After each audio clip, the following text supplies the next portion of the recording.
Welcome to the GAP, the Get Attitude Podcast, The Gap, bridging you from who you are to who you want to become and helping you get from where you are to where you want to go. Hi, my name is Glenn Bill, founder of the University of Attitude, keynote speaker and author of the international best-selling book, The ABCs of Attitude. I've been fortunate enough to help tens of thousands of people get attitude, and this podcast will help you get yours. You know, attitude is the secret formula to success in business and in your life. I'd like to welcome everybody. Please make sure that you subscribe, rate, and review our podcast. Make sure that you join us and check us out on Facebook at the University of Attitude and the Attitude Movement. Today, we have an incredible guest that's going to talk to us about attitude booster number 2, have a big goal. Let's just take a quick second to learn about our guest. From the football field to the housing market, Superbowl champion Casey Crawford. Casey Crawford is the CEO of Movement Mortgage, a lending company that's making home buying easier by hundreds of times. Movement Mortgage is one of the top 10 purchase lenders in the country. This nation needs an example of what it looks like for a corporation to love their customers, to treat them with dignity, to treat them with honor, to treat them with fairness. If what you're doing isn't attached to your purpose as a person, man, it's just so what? It just becomes so what? But if what you do every day is attached to your purpose, to your why, man, it becomes so that. And we are here with the one, the only, Casey Crawford, CEO of Movement Mortgage. Casey, welcome to the Get Attitude Podcast. Man, I am glad to be here. This is going to be a lot of fun. Yeah, we are going to have a lot of fun. We really appreciate your time. I know how busy you are with all the things that you have going. Today's podcast, we're going to focus on this thing on have a big goal. And Casey, as I have done some research on you, obviously your story is quite cool. We know about your pro career, but I didn't hear anything about where you were born, where you came from, where you went to college. I'm not sure what college you played for. So what I'd love to do, our gappers or the listeners that we have, share with us a little bit with our gappers about, how it started for you. Who is Casey Crawford? Maybe, from the football back, and then we can talk about your future. And then also, what I'd really like to know is when you talk about having a big goal, and I know this is a lot, but you're good. I know that you are. I'm not worried about this. And I'll remind you, who taught you about having a big goal and what that matters? So give us a little history, and then let's kind of get into booster number 2 and who put that big goal mentality in your mind? Yeah, love it. So, so earliest days, I had the incredible privilege of growing up in a home and watching 2 parents who were both entrepreneurs. And, entrepreneurs in a pretty humble sense, though. My dad had a True Value hardware store. Wow. So, we had a True Value hardware store right in D.C., and it was during the 80s and 90s, right? So the crack epidemic was kind of full-blown. D.C. was actually the murder capital of the world. Like, it made Chicago look like, kind of a kumbaya town or something. Wow. And my dad ran that True Value hardware store for 20 years. So I got to watch him really grind in a tough business in a really tough part of the country, day in, day out, just serving people, selling them $1.50 worth of nails a day, And my mom, on the other hand, ran her own consulting business. And she did a human resources consulting business where she went in and taught soft skills to the government, NASA, Campbell Soup, things like time quality management, right? Myers-Briggs. Wow. Oh, yeah. Yep, all this stuff. So I'd watch my mom, putting together her materials at night and kind of organizing these classes around a lot of soft skills that are still incredibly applicable in business today. And then my dad was my hero growing up. He was a football player and a football coach and ran this hardware store. And I'd go work with him in this very blue collar, tough environment where I really got to see an interesting picture even of America, of really some of the experience of, what some folks were living in some of the big cities across America and how difficult that could be at times. So grew up, I was always a gigantic human being. I'm sitting down right now, but I was 6'6", 230 pounds when I was a sophomore or junior in high school. I'm about the same size now. And I always played sports. I love sports. It was a place, man, where I just found a real sense of camaraderie with friends. And, God made me gigantic. So that helped in football, basketball, and baseball that I played through high school. Ended up going to the University of Virginia, playing football and baseball. And, all through my life, man, again, great parents and just really been blessed with some amazing leaders. And many of them were coaches. I got to play at DeMatha High School for a guy named Morgan Wooten, who was the all-time winningest basketball coach in history. I think for 37 straight years, every graduating senior out of Coach Wooten's program had a full college scholarship. Wow. And man, I got to be in his system, ended up actually transferring out of DeMatha and graduating at another high school. But just got to see, what leadership looks like and what it looks like to organize and lead a team. And, when you're 13, 14, 15 years old, you don't always appreciate the depth of the lessons you're ingesting. Yeah. And you're kind of on reflection decades later, you realize, man, these rich deposits coaches and men and women have made in you. And, man, you hope to return a little bit on that investment they've made in you and kind of pour those lessons into a next generation. I think that's been a lot of our story here at Movement is, taking some of those lessons from the ball field. And I know you enjoy a lot of those as well. Sure. And helping pour some of those hard-earned lessons into other folks who are looking to grow or to achieve at a really high level of what they've been called or gifted to do. That's cool. And on a personal note, my cousin played football for Virginia. And I know that you probably had an awfully nice time in March watching those Cavaliers get it done, yes? I mean, so I live in Charlotte, North Carolina, which is Tar Heel country, all right? No. Basketball and football season have been pretty tough for the last 2 decades, sure. I'd say. While I was at Virginia, I like to point out that we won, and we won a lot. We had George Welsh. He was Joe Paterno, and Bobby Bowden were the only coaches in the NCAA that had won 7 games or more for a decade. So sure. I got to enjoy success, but after I left, and not because I left, but after I left, man, it went downhill. And yet, goodness gracious, you talk about leadership, you talk about goal setting. Tony Bennett and now Bronco with UVA, man, have absolutely transformed that program. And I think really helped them grow into the sports and athletic program they should be because it's just the great university that it is. So it's been a lot of fun. That's cool. Kyle Guy is an Indianapolis product where we're based out of. So went to high school with his mom. Could she shoot? Could she just spot up and drill? Not like Kyle. No, not like Kyle. Hey, so you mentioned some of the big lessons you learned. What would you say are one of the 1, 2, 3 of the best lessons you've learned from your athletics career? What are those? And if there was any lesson about big goals, tell us a story about that. Yeah, great. So, I think one of the most poignant ones and easily expressible was my first year in Tampa Bay. Right. I was fired from the Carolina Panthers. So I was the 54th most valuable player on the team that year. And, in the NFL, when they say they put you on the wire, right, which is NFL for you got cut. And my mom gets to see it come across ESPN, released, right? Released, your talents are released to the world. And sometimes, man, it's that obstacle. It's that adversity that you face that creates the biggest opportunity, right? Sure. Sometimes, man, God just, I think, shifts us out of our lane and lets us step into bigger opportunities. And I had the privilege of then joining the Tampa Bay Buccaneers and went down there, and a mutual friend, Ken Dilger, was the 5-time All-Pro tight end that I get. So, I had a habit of following All-Pro tight ends. Wesley Walls is at Carolina, and then I go down to Tampa, and they got this guy Dilger who never dropped a pass or missed a block in his entire career. Right. And so I'm sitting there in practice just trying to make a team. But in that practice, man, I really got an amazing first glimpse into Coach Gruden's leadership style and how to cast a vision, how to set a goal, and then how to execute on that goal over the course of a season.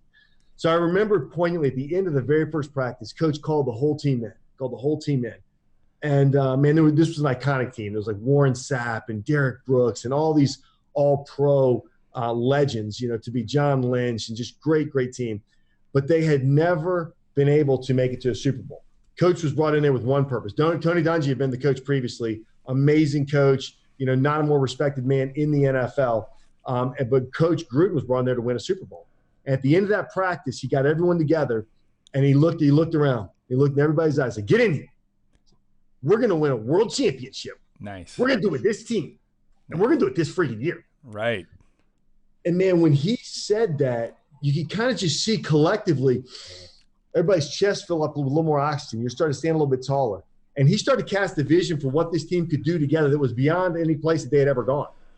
But he was speaking it. He was speaking into reality and telling me he believed that this group, he told us what we were going to do, win a world championship, told us when we were going to do it this year, told us who was going to do it, this group, right? Right. Only thing he didn't say was how we were going to do it. Right. And that question was answered the next week when he brought in Coach Mike Tomlin, who was a backup linebackers coach. Wow. Right? Okay. Yeah. Wow.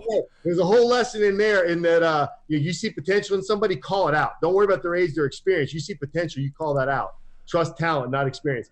So he calls Mike Tomlin, who gets in there with his eyes bugging out of his head and says, we're going to pound the rock. And Mike's hitting this big rock, right? And so every week it was the same message. We're going to pound the rock. World Championship, this group this year, we're going to do about pounding the rock. This daily commitment to excellence, right? This daily commitment to excellence in the grind, focusing on the minutia of the day, knowing that there's a bigger place that we're all headed together tomorrow. It's a place we've never been. To get there, we're going to have to do some things that we haven't done historically and previously. So, that season was amazing. It was, it was something that grew me so much. At the end of it, we ended up playing the Raiders, the Oakland Raiders, who were Coach Gruden's former team from the year before, in the World Championship in San Diego. Yeah. And I got the this is how old I am, right? This is back in the days of camcorders. Now, like, we'd have a phone, right? I had a camcorder. Right. I got to be sitting in my locker, hit record, and Coach Gruden's in there giving the pregame speech.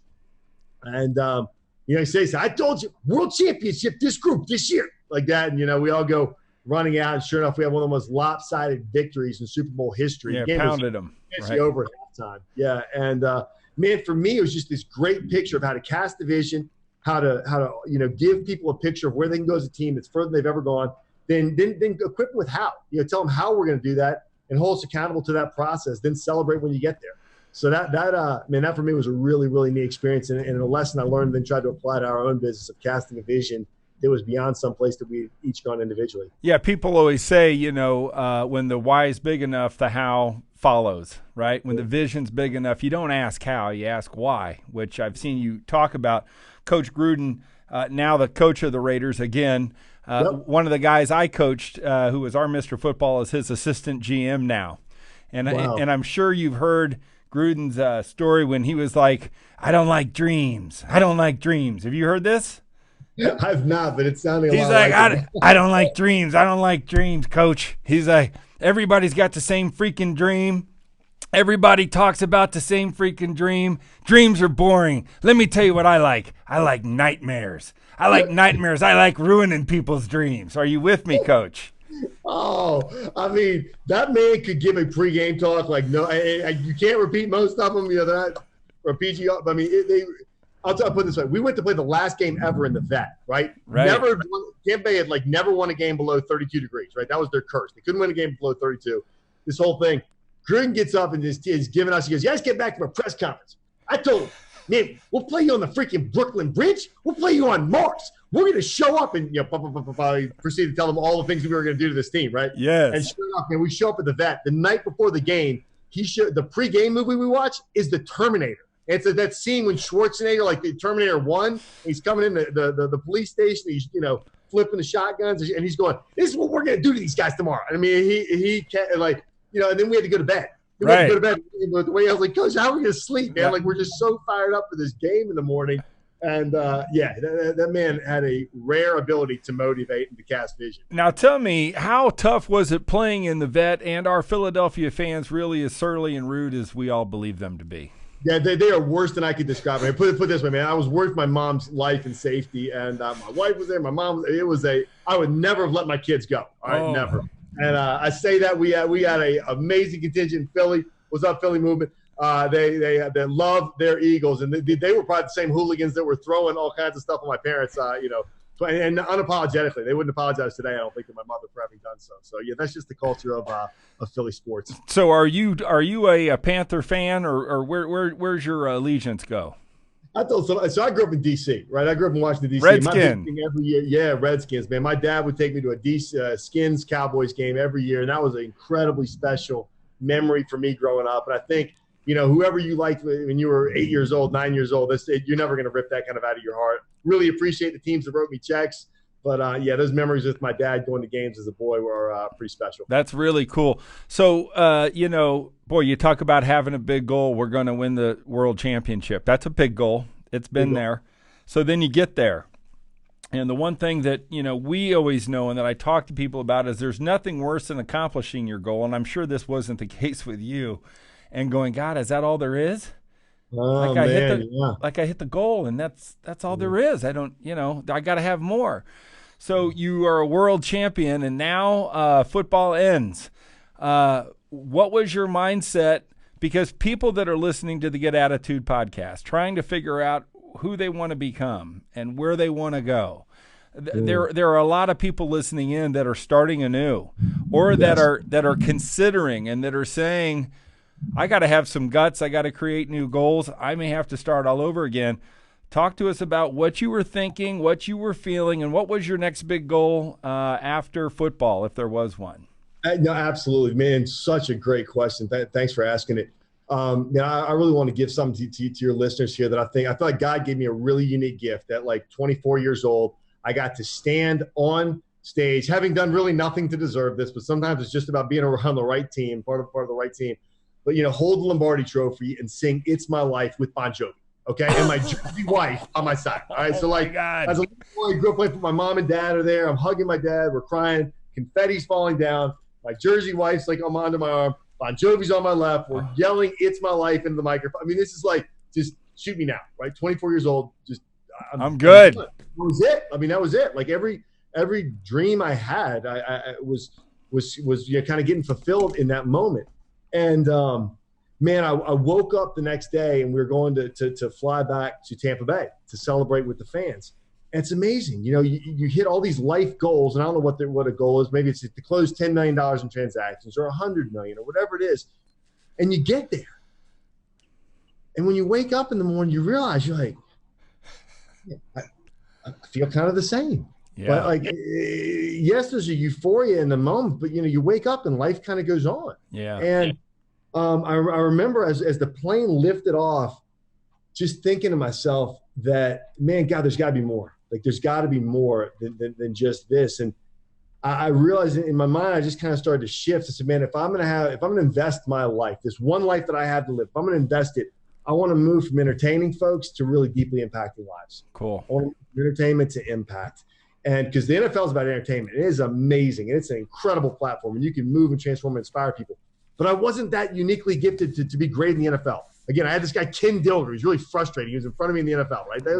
And I just knew physically I wasn't going to be able to really do great and impact lives in that way. I can maybe entertain during special teams, watching me get knocked unconscious or something, but I really wasn't going to impact lives. And so as we took and left off, man, I said, hey, I really want to think about impacting lives. And what I also realized, man, is that in life, the joy is not in the destination. Right. It's not the joy of life is in the journey. Yeah. It's in the journey. It's with the people you're on. So whatever your goal is, wherever you are, whether you're starting off brand new or you're moving from good to great or great to another stratosphere, right, that destination isn't going to deliver you the joy, man. You've got to have it in the journey there. And it's got the work itself has to bring purpose to your life. The work itself has to give you meaning, have to give you fulfillment, and really needs to be something that you are passionate about. So, I started to realize it wasn't about getting somewhere, but it was about what I was going to do each and every day, how I was going to invest this one life that I have. And that's when I began to reconstitute in my mind this vision of like creating a business that maybe started to set a new standard of what companies can look like out in the marketplace. Right. And I really believe that for any of your, podcast listeners, folks, I love the real estate community, man. I was a realtor. It was my first real job after football. Probably my first real job. I could have just stopped there because football is not a real job. It's hard work, but it is a different environment. Sure. My first real job was as a realtor. And I love, realtors and loan officers have the opportunity every single day to carve their career out. And it's going to be what you make of it. And it can be as big as you want it to be. But you have to decide, what is it going to be? I really think America is built on entrepreneurship, and there's no profession that embodies entrepreneurship more so than the independent realtor. And I was one. And so I had to kind of think about, man, what is it that I want to architect in this career, in this livelihood that's going to be different in the marketplace? Because fundamentally, the world didn't need just one more realtor or one more loan officer, right? How many call you every day? You own an amazing real estate company. I'm going to guess your phone is full of do not calls from loan officers all over the place. You didn't hope that, man, I just hope one more person gets in the mortgage business. Right. But what I did see is, man, if we're going to do something, do it unique, do it differently, do it the way God's made you, using all the unique gifts and skills you have, and bring something unique to the marketplace that doesn't exist there. And for us at that time in Charlotte, North Carolina, it was a financial services company that really worked to love our customers, love their teammates, and love the communities that we're a part of. Right. That wasn't being done in 2007, 2008 during the Great Recession. In fact, the financial services companies were known for how they had robbed from their customers, made miserable lives for their teammates, and then robbed from the very communities they were part of that they were supposed to be sowing into. Right. So we saw an opportunity to step into that gap and to do something different. And I can tell you, when there was 4 of us, talking about being a movement of change across the nation was a big goal. It was an audacious goal. It was something that was far beyond what any of us had the ability individually to accomplish. Sure. So yeah, our goal here at the University of Attitude is to change the world one attitude at a time. And you being on this podcast, Casey, is definitely doing that. You are reaching and you're talking about, again, things that most people haven't been blessed enough to be a part of. But that shift, and you've always been very humble from what I've read about you, and you always Zig Ziglar said it best. If you see a turtle on the top of a fence post, he sure as hell didn't get there himself. And so what I'd love to know are, who are the people in Movement Mortgage when you think about attitude, when you think about whether they're loan officers or people on your team that have big goals. Talk to me about 2 or 3, and I know there's a lot of them, and I know you want to give them all. No, I got one. I got one. I never think about it very long. God bless me with the greatest partner in the world. Toby Harris is 70 years old. I got off the phone with him 2 hours ago. He is in Austin, Texas right now at a big major real estate conference, and he is doing the same thing we were doing 13 years ago, which is talking with our real estate partners about how we can better serve them and help them achieve their goals. This guy, his energy, his attitude at 7, man, truly, if I had it 10 years ago, I'd have been blessed. He has one of the greatest, most committed, upbeat, positive, can-do attitudes of anybody's I've ever been with in my life. And it's really the only reason we have a organization today, because I love John Maxwell, and he'll talk about that any destination worth reaching is uphill. Sure. They're just uphill. I mean, anything worth doing is uphill. It takes effort. It takes energy. And man, there's parts of the climb that are tough and discouraging. And man, Toby and I would do just about daily counseling with each other. We'd be picking each other up, telling each other, reminding each other of our purpose, reminding each other, encouraging each other, saying, you might feel like the worst mortgage professional in America right now, but I love you, baby. Like nobody else might, but I love you. Your wife might not love you right now, but I do. And man, for both of us, and for me in particular, man, Toby was just the guy who constantly poured a positive, can-do attitude throughout situations. We could be faced with crazy adversity, and it didn't matter, man. Toby's like, I'm there with you. I love you. I'm proud of you, and I'm with you. That's good. Sometimes you just got to know somebody's with you. You're not alone. One thing I love that you said, my father was my hero too, football coach. I coached for 25 years. I'd love to know the best piece of advice your father gave you, and I'd also like to know the best piece of advice that Toby Harris gave you. Well, my dad, you talk about football coaching, okay? My dad was a football coach, and that was definitely playing football and talking football and everything is definitely a center point of our relationship. And he always told me, he said, Casey, football for you will end at some point. If you go on and have the best career in the history of the NFL, it's going to end for you at some point, and hopefully you have a whole lot of life left ahead of you. Sure. But what will not end, the lessons you learn playing this game will carry you through the rest of your life. Cool. And man, I tell you, I look back at so many lessons I learned through, talk about attitude, talk about hard work, commitment, grit, leadership, integrity, just all these things that I learned in playing that amazing game.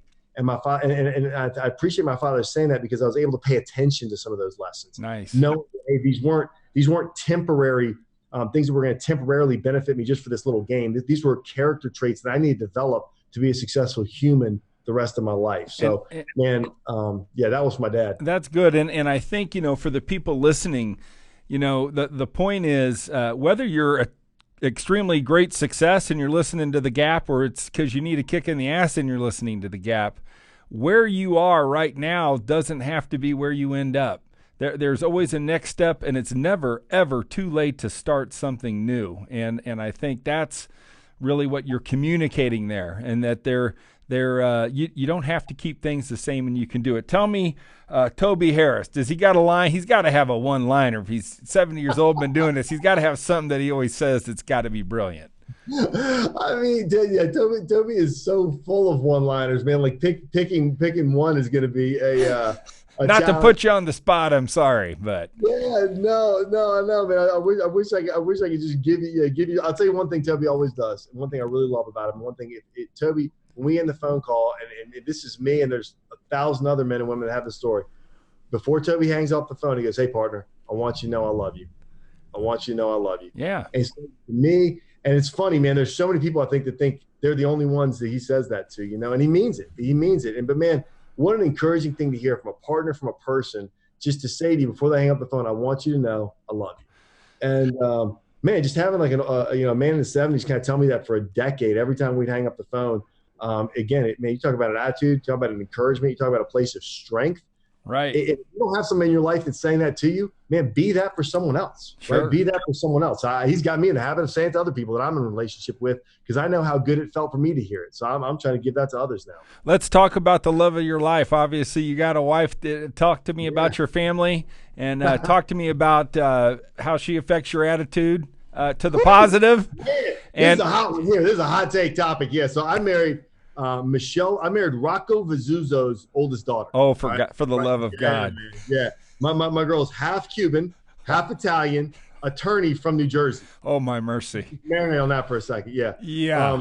Michelle was the she had the all-time goals record in New Jersey field hockey history. She's an 8-time All-American in field hockey. Oh my gosh. Like everything you could imagine athletically, she does. You remember that Michael Jordan Mia Hamm commercial? Yeah. You can do, I can do better. Uh-huh. I can do better than you. That's our life song. Sure. Like anything I think about, Michelle can do better than I can.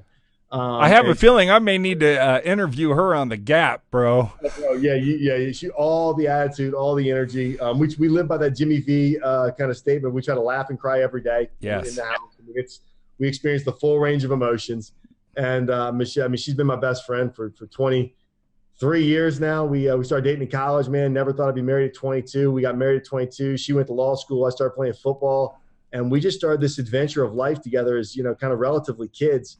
And have 2 beautiful daughters, 13-year-old and 9-year-old little girls that we're having a lot of fun trying to figure out parenting with. Yes. Let me guess, they play field hockey.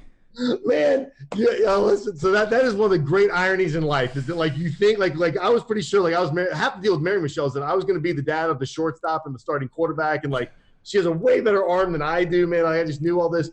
And our oldest daughter is amazing. She plays volleyball, and our youngest one is like way into theater and science. So nothing that we can coach them in or help them with a whole lot, but amazing children that we're having a ton of fun parenting. You know what, Kate, man, your interview's been amazing. We talk about 10 boosters all the time. I'm not sure I've ever had a guest hit all 10. Number 1, be nice. You talked about Toby Harris saying he loves you, right? Yeah. Like what we teach people is if you do all 10 of these things every day, you can't help but have a great attitude. You can't help become contagious. You cannot help change the world around you one attitude at a time. Have a big goal. That's what we've talked about. 3, believe in you. Your story about being the 5th, always being behind an all-pro and what that belief did for you, unbelievable. Have a mentor, copy them. You've mentioned your mentors. Love adversity. You talked about that. What I want to hit one of them, and what I want to, before we go to break here real quick, is be a part of something bigger than you. And I know that the Movement Foundation, what you guys are doing is incredible. I know that when it comes to the attitude, the culture, and the leadership of you guys have 5,000 people, is that right? 4,000. 4,000 people. But, I know that when you're leading an organization of 4,000 people, you have to have something what I call attitude alignment. And one of the best things you can do to align the attitude is something that's bigger than yourself.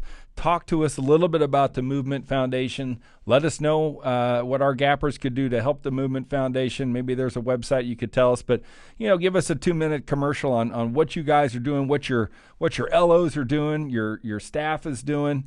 Can't wait to hear about it. I'd love to, man. So, and I'm gonna try to break it down a little bit because we talk about being a movement of change in our industry, in corporate cultures, and in communities across America. Cool. And what we really think about with that is, man, we use the word love a lot. And we say to love, we define it like this. To love is to act in the long-term best interest of another. To love is to act in the long-term best interest. We want to act in the long-term best interest of our customers, our partners, one another inside the office, and then the communities that we're a part of, period. And that if you can't get down with that, it's probably not the right community for you, right? That's kind of us. And so we think about goals and being a part of something bigger than yourself.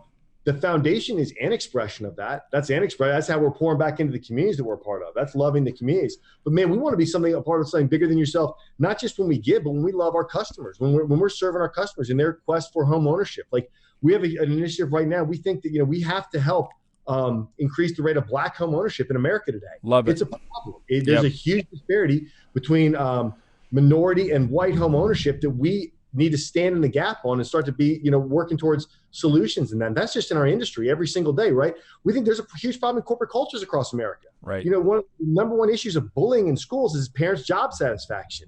We need to start creating work environments where people are actually coming home energized and coming home full of life, not beaten down and angry because they've been in such a hostile work environment. So we're trying to be part of something bigger than yourself in the work environment, the way we act every single day and love each other, care for each other, challenge each other to be our better selves. And then, finally, if we've done those things, we loved our customers well, our partners well, one another well, then yes, we want to be about pouring back into the communities that we're a part of also and loving our communities well. And to think about that, when we think about who really needs love, man, we want to love vulnerable children.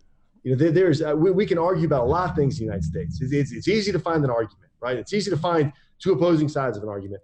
One thing I have not found any argument on is that, man, all of us should care about the welfare of vulnerable kids in the communities we're a part of.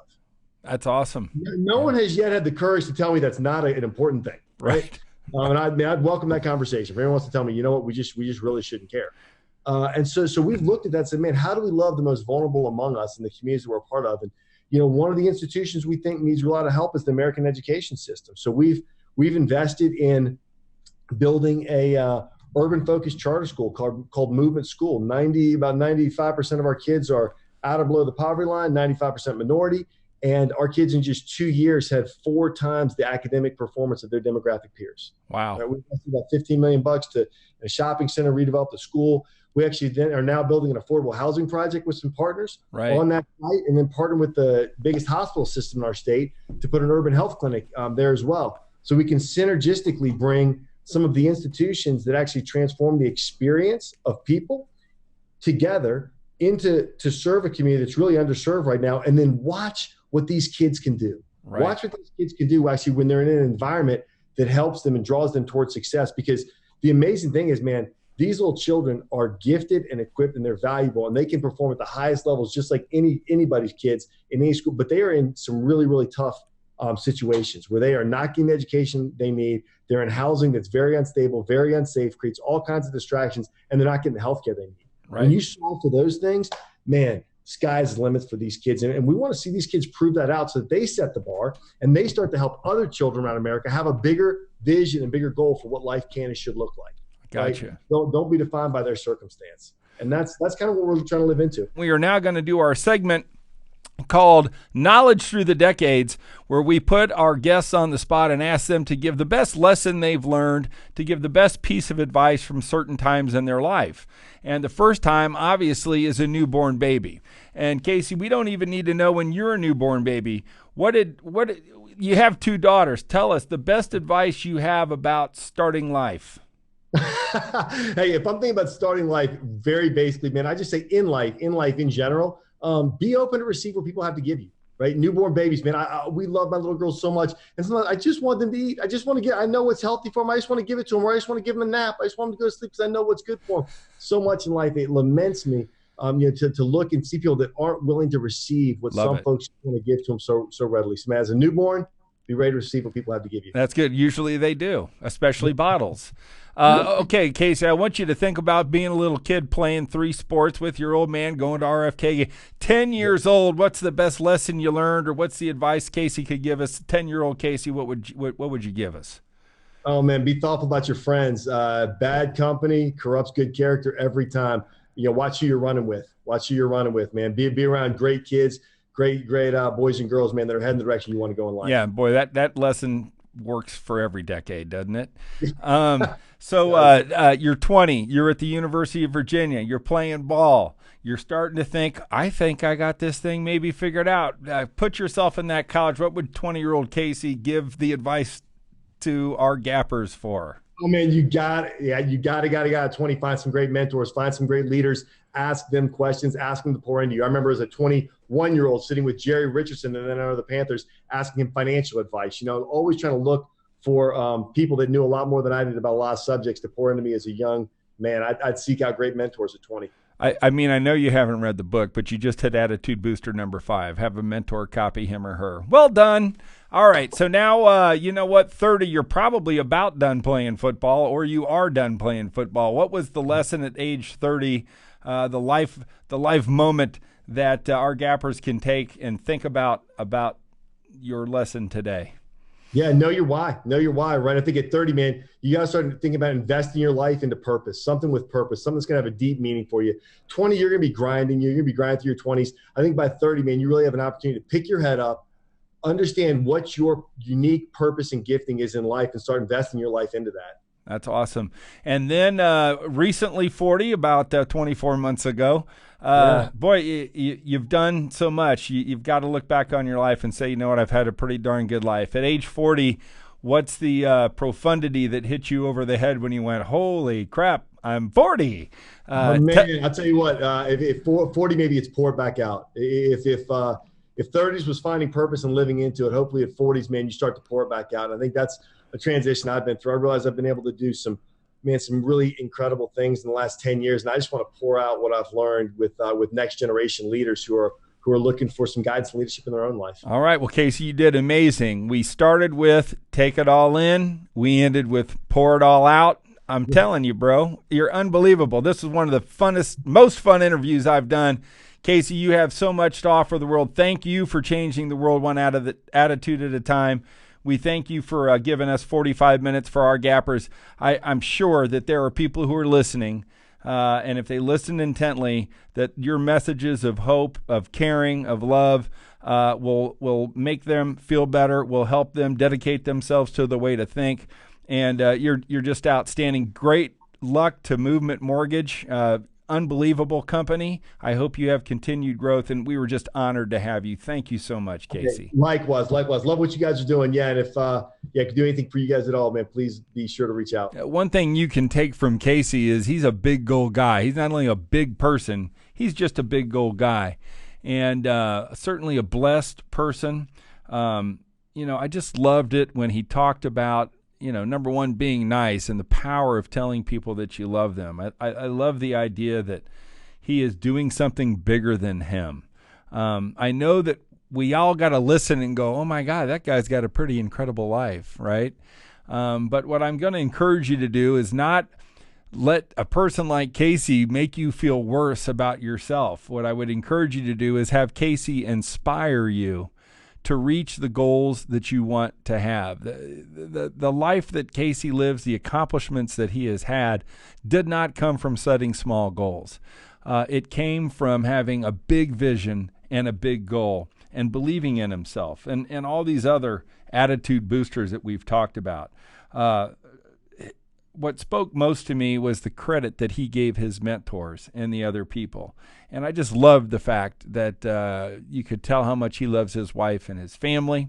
And I just want to encourage each and every gapper to sit there and think bigger about their life. Sit there and understand that no matter where you are, it has nothing to do with where you are going. It has nothing to do with where you're going to end up. You cannot be defined by where you are currently, and most importantly, you cannot be defined by other people. I hope that you take this message of having a big goal, you set some new big goals for yourself. Please share them with me at the Attitude Movement. Please feel free to tweet me at @UofAttitude. Make sure that you subscribe, that you rate, and that you review the Get Attitude podcast. Please share this with your friends. If you know somebody that needs to get attitude, please have them check us out at The Gap, the Get Attitude podcast.